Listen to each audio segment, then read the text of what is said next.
Welcome to Summer Intercession, episode 6 of Chatting with Chargers. We are back again in the studio. If you haven't seen last episode, we were back in our regular format around campus. Go check that out after this. But today, we have another very, very special guest. This time we have somebody who does work here at the university, not an alumni or a current student. So if you'd like to introduce yourself to the audience at home. So to correct you, I actually am an alumni. Oh, you are? Yeah. But yeah, my name's Brian Wells. My title here is Digital Media Content Producer. And I've been an employee, it'll be 15 years this August, actually. And I have a BA in communication, and I also have an MBA, actually, so I have 2 degrees from the university. All right. So the first question I have for you to start off this interview is 2 parts. What brought you to the University of New Haven as a student, and then what brought you back in sort of a working role now? So I'm from Connecticut. I grew up in Oxford, about 30 minutes from campus. So I was local and I was aware of it. When I was in high school, I discovered WNHU, and I fell in love with the music they were playing. And at that time, radio and MTV were pretty much the only way to discover music unless people shared music with you. So I got really into WNHU. And then when it came time for me to apply for colleges, I wasn't really looking for the typical college experience. I didn't want to go live in a dorm and join a frat or any of that stuff. I just was like, wanted to commute, go to class, and that was it. So being local, being a fan of WNHU, UNH appealed to me. I came to an open house, really liked the campus, and actually the open house, I got to tour the radio station, which at the time was in the basement of Maxey Hall. And I thought it was just the coolest place ever. But I applied here, applied to one other local university, and it actually ended up being cheaper for me to come here. So I preferred this campus, and financially it made more sense, so that's what brought me here as a student. And what was your first impression of the university and its students, not only back when you came here as a student, but when you came back to work here? I mean, yes, like I said, when I toured it, I came to an open house and I just really liked the campus, which is funny because if you look at the campus now, it's completely different. At the time, so many of where we have buildings and green spaces now was just parking lots. So it's even more beautiful now than it was then. But the facilities, the buildings, everything, it was really nice. And then when I started taking classes, it was pretty easy to make friends almost immediately because class sizes are small enough that you really get to meet and interact with the people in your classes. And then I got involved right away at WNHU as well, so it was easy to meet like-minded people there and make friendships there as well. Did you ever have a show, or what was your sort of role at WNHU? So I did have a show my entire 4 years as an undergrad, actually. So I got involved right away my first semester. I had to go through a training class, and then I found a current upper class student who let me kind of shadow him on his show. And then by the end of the semester, I was doing some fill-in slots here and there. And then my second semester, my freshman year, I got my own show, like Wednesdays 12 to 2 or something like that. And then just every semester thereafter, I always had a show. And because I was local, I would always come do shows during winter break, over the summer. And primarily I was just a DJ, but as I got older, I also would make promos and stuff. That was fun. And at the time, we would get, so there was a thing called College Music Journal, CMJ, which was kind of like the Billboard of college radio. And there were independent record labels and promoters would push their new releases to you, and then there was actually a new music director you'd have to keep track of everything you played. They would tally all that, send it into CMJ, and then it would get charted in the magazine. So I started assisting with that as well, because we would just get mailed tons of CDs every week, and just opening them and organizing them and then going through them was a lot of work for one person to do. So I was never the official new music director, but I did definitely, once I was like a junior or senior, was helping out with that as well. And you originally mentioned that the main thing where people discovered music and things like that was through MTV and the radio. How have you seen media in general evolve at the university through your time here as a student and then moving into working here? Well, I mean, yeah, so like podcasts weren't even a thing. Streaming wasn't really a thing. Like you could upload music, but it was like it'd be a track, and the quality of it was not good. And again, like even MP3s, like you'd be like, oh, one band would put one MP3 up for free download, or like, I mean, Napster was a thing, but that wasn't really legit. So just seeing how much more accessible everything has become, and even not just music, like TV and movies, like there was no streaming of anything at that time. If you wanted to watch a movie, it was still on cable, or you'd go to the movies, or you'd be renting VHS tapes or DVDs. And like Netflix at the time, they would mail you discs in the mail. Like that's all it was. So just the fact that everything is now instantly accessible to just be streamed online is the major difference. And then everybody can just create their own stuff and get it out there immediately too. There's no really barrier or doorway. I think that's the biggest difference, really. It's so much easier to just put your own stuff out there, like what you're doing with this. And moving forward into sort of your role here at the university, for students who may not know what your sort of role is, a lot of people, I'm sure, see you around at different events and stuff, filming, but they have no idea who you are and what you do. Do you want to sort of break down what, in a day, sort of what your day-to-day sort of activities here at the university look like? Well, it can vary day to day, which is one thing I like about it. And I do get to interact with a lot of different offices and people and students, which I also enjoy about it. I'm not just sitting at my desk on my own. I mean, there are days where I am just sitting at my desk all day, but basically we provide video services for the entire university. So if there are, guest lecturers coming in and somebody wants to have a record of it, we'll record that. If somebody wants to make a promo about a program or something else, like right now I'm working with the rec center to make some short videos for them about the different things that are available at the rec center to students, which they're hoping to put out as the new class comes in, so students will be more likely to engage with the rec center. And there's like also recurring stuff like commencement. Every year I'm involved in producing a lot of content that we play at the ceremonies, but also send out as information for families and students that are attending. And then I also, the past few years, I've been the one directing the live stream. So if you watch that and it's like whatever time the camera cuts or a graphic comes up on screen, that's me telling, hey, cut to this camera, cut to that camera. So it's really varied, and we work with every college, every department at the university. Anybody can reach out to us if they have a need or a want for something. And it's pretty varied. Like I said, sometimes we're recording just an event, sometimes we live stream stuff, sometimes it's, we sit down and interview people and then shoot B-roll of them in class or doing something on campus and editing together a little piece. So it's pretty varied, and that's one of the things I really like about it. And what's been sort of your favorite, out of all the things you've liked about it, what's been your favorite part, or is there a favorite event you have every year that you enjoy going back to? Favorite event? I mean, I've gotten pretty locked in with commencement, and I felt like this past year, like it was about as flawless as it could get. So I'm pretty proud of that. And in terms of the content, I felt pretty good.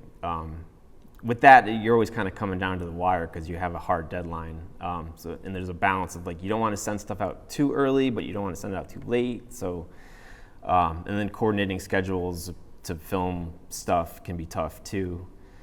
So that can affect, when you're able to finish a project. But I mean, for recurring events, I'd say that's probably the biggest one for sure.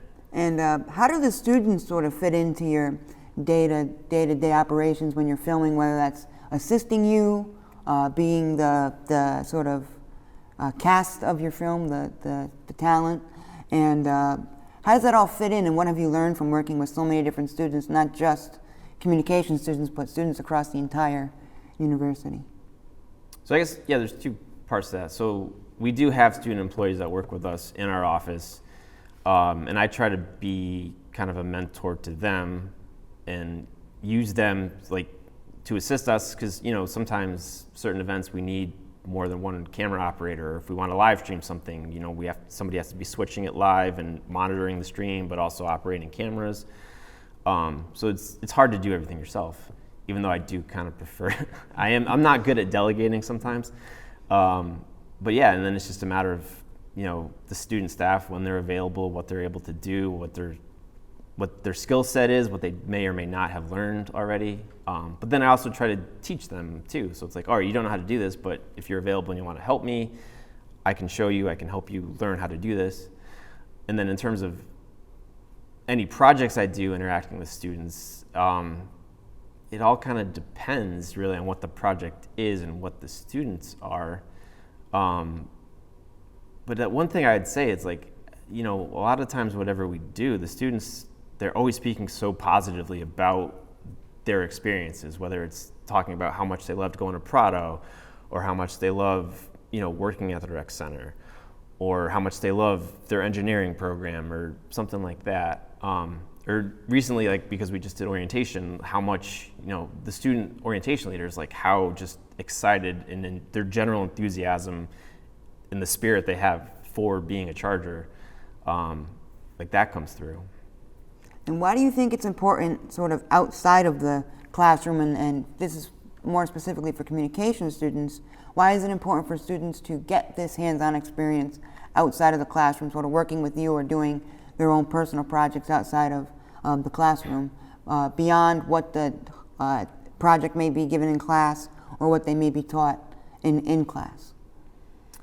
I just think it's important to realize, like, you're here at the university to learn, to get experience, and you have access to the facilities and the equipment.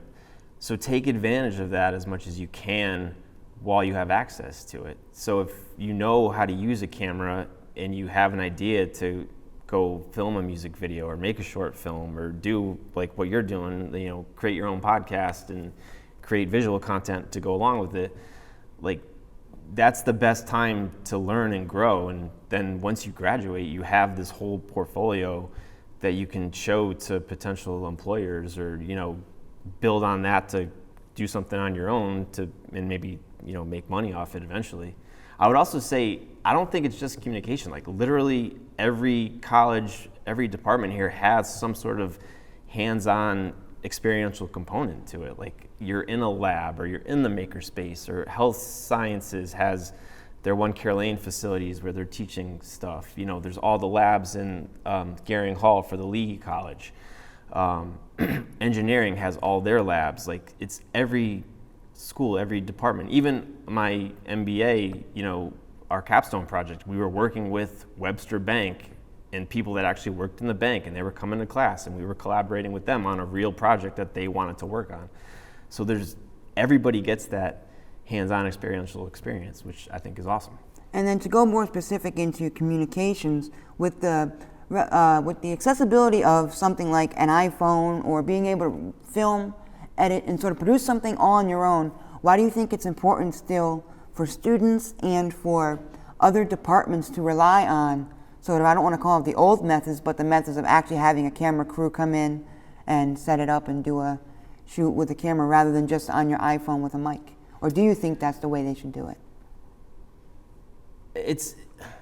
The phone is just a tool. Mm-hmm. You still need to know how to properly use the tool. And I think that's the benefit. So I think a lot of people understand they can just set up their phone, and some people do, and that's fine if you know what you're doing and you're confident with it. But if you don't feel confident, you're not comfortable with it, having somebody who has professional experience and knowledge come in is just going to give you that much better of a final product, which it just benefits everybody in the long run, I think. And then to bridge this to our final section about the University of New Haven experience, what do you think makes the program, the Communications, Film, and Media Studies program sort of unique compared to other colleges that are offering similar programs? It's kind of hard to say because I've never experienced another college's program. I've only seen limited facilities from other schools, and I think ours are pretty comparable to what I've seen. But what I will say about UNH is it is a smaller program, so it is a more tight-knit, I think, student group and student community. And because it's smaller too, getting access to the equipment and the facilities is that much easier because there's not as big of a demand for that. So you don't have to wait necessarily to check out a camera or use the studio to do work on a project or practice for a class. I think that's a big part of it, yeah. And after seeing so many different departments, so many different, all of our different colleges, worked with many different staff and students, what opportunities at the university do you think students should know about, whether they're current students or prospective students of the university? I mean, I think one thing that we do a much better job about promoting everything now, but like there are so many resources here for current students, but also alumni that you're able to take advantage of that can just help you further your career or support you if you need support in any way, whether it's preparing, your resume or interview skills, or just, getting help writing papers, or if you need help with understanding, math problems or how to use certain equipment. There are staff available to help everybody with all of that. And then even when you graduate, there's the Alumni Association, but there are also other benefits as an alumni. Like I hope they didn't change this, but I'm pretty sure career development offers alumni access to some of their resources if you're looking to change careers, or if you haven't been searching for a job for a while and you want to start looking for a job, like make sure all your credentials are up to date so you can be competitive in your job search. And sort of the second to last question I have, if you could leave one final advice for past, present, and future students of the university, what would it be? Oh man, that's just one piece of advice to cover all of them. Or if you have one for each of them, you can give that too.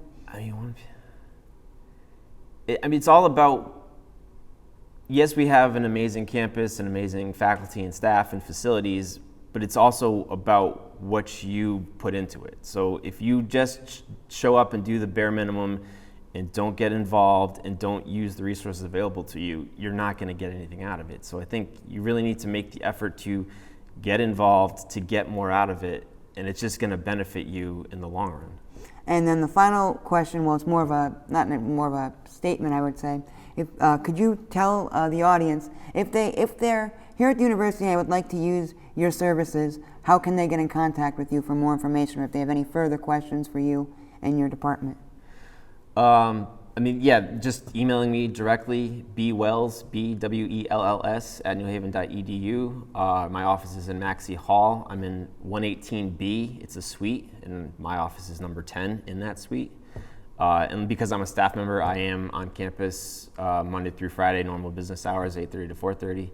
And I am always out and about, walking around as well, usually with a camera or other filming equipment. So, don't hesitate to come up and say hi or talk to me or anything like that. Well, thank you so much for joining us. Yeah, thanks for having me. And with that being said, well, thank you all for watching episode number 6 of the Chatting with Chargers Summer Intercession mini-season, if you would. I'm your host and producer, Thomas Maynard. And with that being said, new episodes every Friday at 12 p.m. on YouTube. And with that being said, daily posts on Instagram and Facebook every day. Posting every day. And with that being said, we'll see you next week.